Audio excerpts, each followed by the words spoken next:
I'm gonna set the height of cut of the earthwise with the real CNC Gen 3.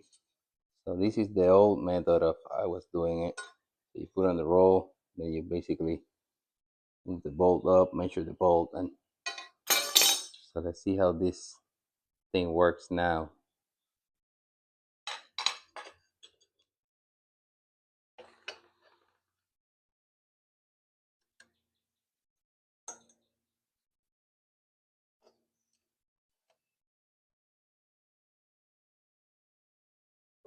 .53.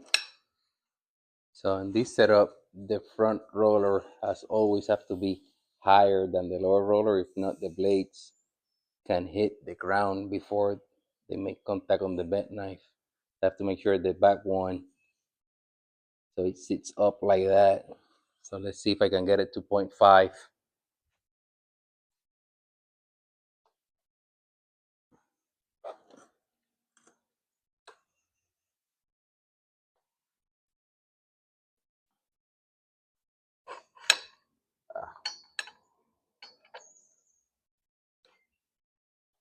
This is not as precise as the John Deere,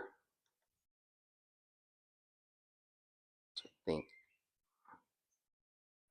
Oh wow,